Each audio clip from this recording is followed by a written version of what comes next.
ضرورت ہے وہ حضرت نے کر کے دکھایا. اس میں 450 اس میں 700 1100 بچے قریب ہے. 250 بچے اگر کم سے کم مانے مدرسے میں ورنہ 300 کتنے ہوئے 1400 بچے اور 600 بچیاں کتنے ہوئے 2000 بچے. 2000 بچے بچیاں بحرالعرفان کے کرم کے سائے میں صرف قنوج میں تعلیم حاصل کر رہے ہیں. اور آپ کو بتاؤں اس کے علاوہ اتر پردیش کے کئی ضلع، مدھیہ پردیش کے کئی ضلع، راجستھان کے کئی علاقوں میں، بہار کے کئی علاقوں میں، کشمیر کے کئی علاقوں میں اور پنجاب میں بھی زمین خریدی گئی، مہاراشٹر میں اور اس کے علاوہ تلنگانہ میں، آندھرا پردیش میں، نہ جانے کہاں کہاں بحرالعرفان نے اسکول قائم کیے، خانقاہیں قائم کی، مدرسے قائم کیے اور آج بڑے اچھے لیول پہ سب کام ہو رہا ہے. یہ ضرورت ہے آج ہماری قوم کی،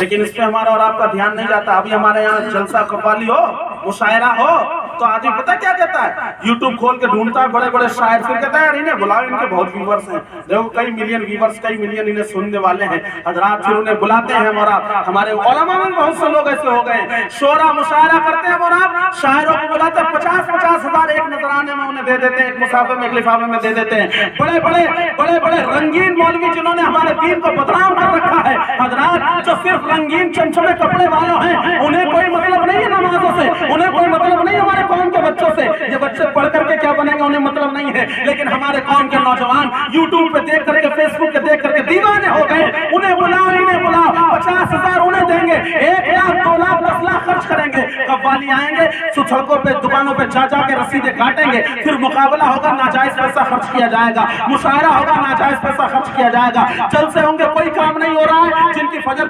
پڑھتے بھی تھے بیچارے، رات بھر جلسہ ہوا تو اتنا جاگے فجر بھی چلی گئی، ان کا بھی نقصان ہو گیا. حضرات ان لوگوں نے ہماری قوم کو بدنام کر کے رکھ دیا ہے اور ہماری قوم کا نوجوان صرف یہی چیزیں پسند کرتا ہے، یہی چیزیں وہ کرنا چاہتا ہے. میرے بھائیوں، ان کی پرچیاں لے کے ہم دکان پہ گھوم سکتے ہیں، کیا ہم اپنی قوم کے ان بچوں کی تعلیم کے لیے یہ نہیں کر سکتے ہیں؟ ان بچوں کے لیے کالج، مدرسے، یونیورسٹیز نہیں بنا سکتے ہیں؟ بنا سکتے ہیں، بس ہمیں فکر کو ذرا ڈیولپ کرنے کی ضرورت ہے. اپنی فکر کو صحابہ کے قدموں میں رکھ دو، انشاءاللہ تمہارا گھر بھی کامیاب ہو جائے گا اور تمہاری قوم بھی کامیاب ہو جائے گا. لیکن یہ باتیں سمجھ میں کس کے آتی ہیں؟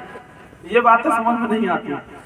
میرے بھائیوں، مولانا قاری محفوظ میاں صاحب مدرسہ بنا رہے ہیں، جتنے لوگ یہاں کے ہیں میں آپ کو بتاؤں، بڑی غور سے میری باتیں سنیے گا. ہماری تقریر میں ہو سکتا ہے آپ کو مزہ نہ آئے کیونکہ ہم مزے والے تو ہیں نہیں، لیکن انشاءاللہ وہ باتیں بتاؤں گا جو آج آپ بھی سوچیں گے کہ یار یہ باتیں مولانا لوگ کب سے کرنے لگے. محفوظ میاں صاحب مدرسہ بنا رہے ہیں، جو بھی ہے جتنا بھی آپ لوگ ان کا خوب سہیوگ کریے، خوب سپورٹ کریے، ان کا ساتھ دیجئے اور ہمیشہ اہل سنت کے راستے پر قائم رہیے. یہاں بچیوں کو پڑھوائیے، ان کے ساتھ صحبت میں رکھیے، بچوں کو پڑھوائیے. دیکھیے ہر کوئی عالم دین نہیں بنتا ہے، ہر کوئی حافظ بھی نہیں بنتا، لیکن سب کو مدرسے جانا چاہیے. ارے نہیں پورا کر پائے گا 2 سال تو پڑھ لے گا، ان 2 سال میں کم سے کم اسے نماز روزے کا سلیقہ تو آ جائے گا، نہانے دھونے کا طریقہ تو آ جائے گا. ورنہ کبھی ایسا ہوتا ہے 25 سال کے 30 سال کے ہو گئے، غسل کا طریقے نہیں یاد ہے. 40 سال بعد مولانا صاحب نے تقریر میں بیان کر دیا تو کہہ رہے ہیں یار غسل میں 3 فرض ہیں، کلی کرو، ناک میں پانی چڑھاؤ، اچھے سے دونوں کام کرو، پھر سارے بدن پہ اس طرح پانی بہاؤ کہ کہیں بال برابر سوکھا نہ رہ جائے. تو کہتے ہیں یار ہم نے تو کبھی کلی اور ناک میں پانی نہیں چڑھایا، تو اس کا مطلب ناپاک رہے گا. پھر پوچھیں گے کیا ہمیں تو نہیں پتا تھا مولانا صاحب، ہمیں نہیں پتا تھا ایسا طریقہ، ہمیں تو آج پتا چلا کہ ہم ناپاک تھے. تو میرے بھائیوں، ہاں شریعت میں اس کی کوئی گنجائش نہیں کہ نہیں پتا تھا تو پھر ہم ناپاک تھے یا پاک تھے. ناپاک انسان ناپاک ہی رہے گا. نہیں پتا ہے تو پتا کیوں نہیں کیا؟ اللہ کے نبی نے فرمایا طلب العلم فریضۃ علی کل مسلم و مسلمہ، علم حاصل کرنا ہر مسلمان مرد عورت پر فرض ہے. یہ والا فرض کیوں نہیں یاد رہا؟ موبائل اگر لینا ہوگا تو پتا کیا ہوتا ہے، اینڈرائڈ فون کا زمانہ ہے، بغیر موبائل کی تو آج کل کوئی زندگی گزارتا نہیں. کوئی زندگی گزارتا ہے کیا؟ جہاں 10 لوگ اکٹھا ہوں گے 1 لاکھ سے زیادہ کے موبائل وہاں موجود ہوں گے. جہاں 10 لوگ اکٹھا ہوں گے 1 لاکھ سے زیادہ کے موبائل فون وہاں موجود ہوں گے. 8 10 12 ہزار کا کم سے کم کا موبائل فون آتا ہے. چاہے بچے ہوں چاہے بڑے ہوں سب کے پاس ہوتا ہے. رو رو کے سب ضد کرتے ہیں ہمیں موبائل چاہیے ہمیں موبائل چاہیے. بچے اپنے ماں باپ دلا بھی دیتے ہیں سب کو. لڑکے ہوتے وہ اپنے آج کل تو کریز چل رہا ہے, کوئی آئی فون کے چکر میں پڑا ہوا ہے, کوئی بلٹ کے چکر میں پڑا. اسی فکر نے تو ہماری قوم کے بچوں کو برباد کر دیا ہے. وہ سوچتے ہیں بڑھیا گاڑی ہو, بڑھیا کپڑے ہو, بڑھیا چشمہ ہو, بڑھیا موبائل ہو.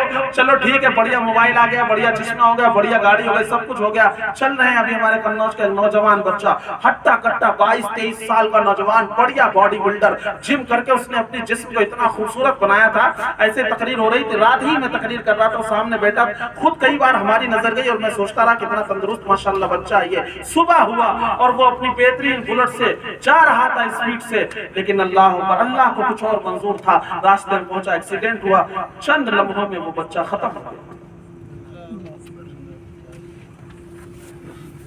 بتائیے مجھے, جب انسان اپنے شوق پورے کرنے لگتا ہے تو پھر انسان تباہ ہونے لگتا ہے. وہ تو بیچارہ چلا گیا, چھوٹی سی غلطی کر دی چلا گیا, تیز گاڑی دوڑائی چلا گیا.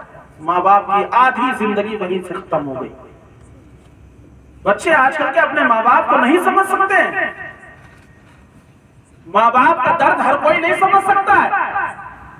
بیٹے گھر سے چلے جاتے ہیں, اپنے ماں باپ کو یاد نہیں کرتے, لیکن ماں باپ ہر وقت یاد کرتے ہوں گے کہ اس وقت ہمارا بچہ کہاں پہنچا.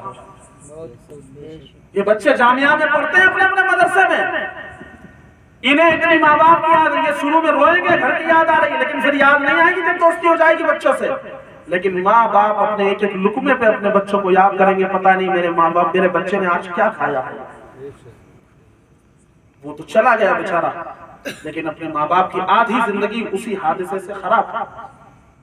ان کی زندگی ایسے ہی نہیں اب رکے گی, وہ روتے ہوں گے, راتوں کو اٹھ اٹھ کے روتے ہوں گے. ان تکالیف کو, ان غم کو کوئی اور نہیں سمجھ سکتا ہے. ان کو وہی سمجھ سکتا ہے جس کا اس سے سابقہ پڑتا ہے. میرے بھائیوں, ان تعلیمی مدارس کی آپ لوگ مدد کریں, ساتھ ہو جائیں, اور یاد رکھیے اہل سنت ہی کامیابی کا ایک راستہ ہے.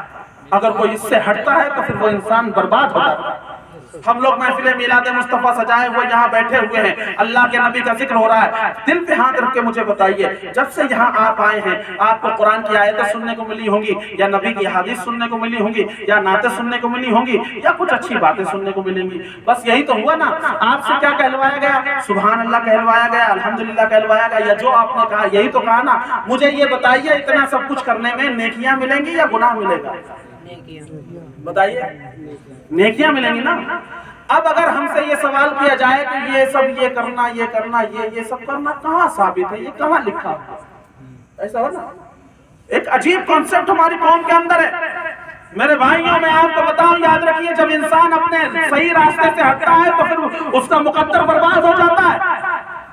سنا ہوگا ہم نے اور آپ نے, خدا جب دین لیتا ہے تو عقلیں چھین لیتا ہے, پھر عقلیں چلی جاتی ہیں.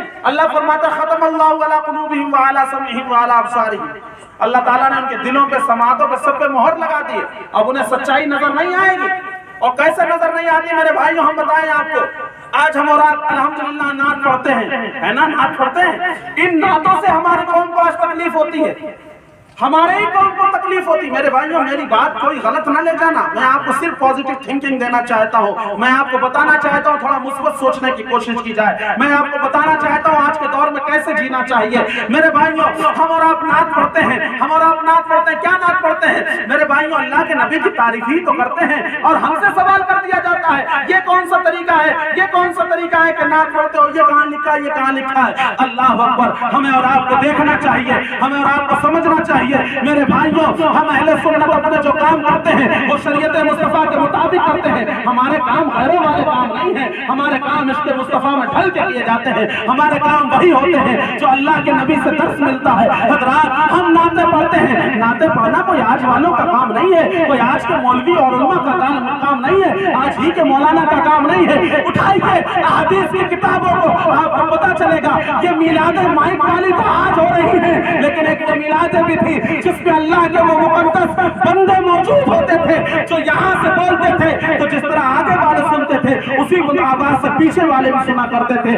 ان کی آواز میں وہ تاثیر ہوتی تھی کہ انہیں مائک کی ضرورت نہیں ہوتی تھی بلکہ ان کی آواز نہ جانے کہاں تک پہنچ جاتی تھی. حضرت مجدد الفسانی سرین شریف میں جن کا مزار ہے, ان کے بیٹے حضرت معصوم پاک رضی اللہ تعالیٰ عنہ مسجد نبوی میں قرآن پاک سناتے تھے, تراویح سناتے تھے. تاریخ بتاتی ہے کہ وہ منبر رسول میں تراویح پڑھتے تھے اور جیسے اگلی صف کے لوگ قرآن سماعت کرتے تھے ویسے ہی آخری صف کے لوگ بھی سنا کرتے تھے, اسی آواز کو سنا کرتے تھے. یہ اللہ والوں کی آوازیں ہوتی ہیں, یہ دنیا کے ان تمام انسٹرومنٹس کے محتاج نہیں ہوتے ہیں, ان کے اندر ایک الگ پاور ہوتا ہے. میرے بھائیوں, نعتوں کو ثبوت مانگنے والوں کو سوچنا چاہیے, کبھی صحابہ کی محفل اٹھا کر کے دیکھو, کبھی اپنے نبی کی محفل کو اٹھا کر کے دیکھو. میرے آقا کی بارگاہ میں حضرت حسان ابن ثابت حاضر ہوتے ہیں, عرض کرتے ہیں یا رسول اللہ میں نے آپ کی شان میں نعت لکھی ہے, اگر نعت پڑھنا غلط ہوتا تو میرے آقا منع کر دیتے. نہیں نہیں حسان, یہ نہیں کرنا ہے,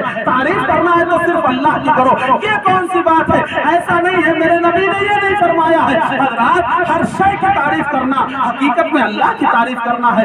اگر یہ مائک اچھا بولے گا, اگر یہ فرنیچر اچھا ہوگا, اگر یہ سب کچھ اچھا ہوگا, اگر آپ اچھے پھول کو دیکھیں گے اور کہیں گے کتنا اچھا پھول ہے, کتنا اچھا پھول ہے, یہ جو نیچرل چیزیں ہیں جب انہیں دیکھیں گے ان کی تعریف حقیقت میں اللہ کی تعریف ہے. ایسے ہی جب دنیا کی چیزوں کو دیکھیں گے جو انسان کی بنائی ہوئی, فور ایگزامپل آپ اگر ایک اچھی سی کار دیکھیں تو آپ نے کتنی اچھی کار ہے, تو یہ کار کی تعریف نہیں ہے, یہ حقیقت میں کار بنانے والے کی تعریف ہے کہ جس نے بنائی ہے اس نے کتنی اچھی کار بنائی ہے. ایسے ہی بڑھیا صوفہ پڑا ہو, آپ اس کی تعریف کریں تو یہ صوفے کی تعریف نہیں ہے, یہ صوفہ بنانے والے کی تعریف ہے. ٹھیک اسی طرح اگر کوئی اللہ کے نبی کی تعریف کرتا ہے تو یہ نبی کی بھی تعریف ہے, اور نبی صلی اللہ علیہ وسلم کو بھیجنے والے رب کی بھی تعریف ہے کہ اس کا محبوب کتنا نرالا ہے, اس کا نبی کتنا نرالا ہے. نعتوں کو ڈھونڈنے والوں دیکھو, حضرت حسان حاضر ہوتے ہیں, عرض کرتے ہیں یا رسول اللہ نعت پڑھنا چاہتا ہوں, میں نے نعت لکھی ہے. میرے آقا نے فرمایا نعت پڑھو گے,